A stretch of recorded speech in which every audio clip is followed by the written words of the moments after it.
We have an amazing speaker today, Professor David Joyner from Georgia Institute of Technology. He's a technologist. He is an early adopter of all things technology, all things that help with making teaching more engaging, reducing costs, and focusing on improving learning outcomes. I feel like there is a divide growing between educators and technologists. The technologists come in, and we wear both hats. As technologists, we come in and we say we have all the answers. AI is going to solve all your problems. It's going to be, it's going to cure everything. And teachers are sick of hearing about it. They're sick of hearing about it for a lot of different reasons. And after I kind of noticed this, I started to really pay attention to some of the conversations that were being had around AI. School procurement processes are built for an age when things move way slower. The last major procurement process I was part of took about 18 months. And it was to buy an extremely expensive platform to use for verifying integrity on exams. And it was for a domain when there were 9 or 10 different companies who did basically the same kind of thing. We were kind of comparing the features and the pricing and things like that. And most of our processes are built with that in mind. That's not the reality we participate in right now. Technology is moving too fast, and no two companies do exactly the same thing. A way it can be head-to-head compared.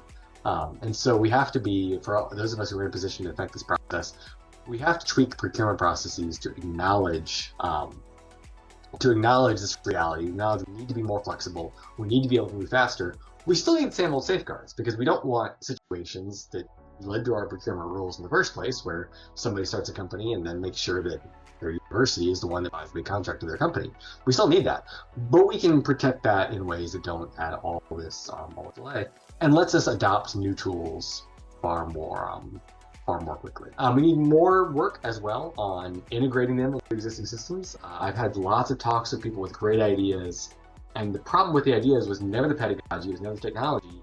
It was, okay, how are you going to integrate that into learning management system? How are you going to integrate that in LTI and things like that, which are big challenges, because when you're juggling things that require separate enrollments and everything like that, it becomes very quickly unscalable and unsustainable. And then teachers need a lot of support in actually applying these kind of things. I mean, this is where the largest number of technologies I see kind of die, because it takes a lot of work to integrate technology in your classroom. It takes a lot of work to build your class to use the technology.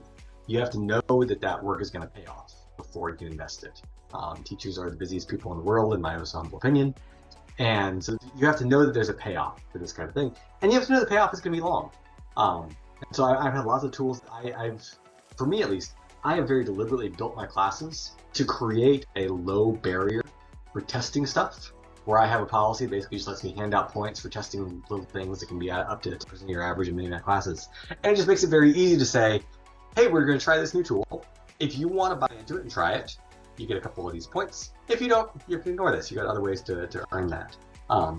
Because we have to know what the payoff is before we can invest a lot of this kind of stuff. So part of that is within our control, but it's also we have to know that it's going to stick around. I don't want to tell students they can't use AI, because I want them to learn to use AI. But I would love to be able to give them an AI that I have tuned and say, you can't use AI except for the one that I'm giving you that I know is constructed to facilitate a good learning process. I'll feel better telling them not to just go drop their instructions in ChatGPT if I'm giving them something instead. It reminds me, at the risk of abusing the calculator analogy, it reminds me of how on the SAT you're allowed to use a TI-83 or 84 or whatever the number is. But at least when I took the SAT, you were not allowed to use a TI-92, which was the one with the full keyboard. And so they basically say, we approve of the idea of using a calculator, and we've designed it with a calculator in mind, but it has to be within this scope of things. I think AI is in the same place of, I approve of the idea of you using AI if it's an AI that has been tuned, instructed, preloaded, whatever mechanism you do to do this, to ask good questions and to give you hints and things like that, not to just spit out the answer, because it's meant to be a learning assistant, not a doing assistant. And that's where so many of the challenges kind of arise, is that we want people to use it, or we want our students to use AI as a learning assistant, but they're using it as a doing assistant. And as a result, when they go to do it by themselves without that assistance, they struggle. When they use it as a learning assistant, then they're able to actually do it by themselves as well.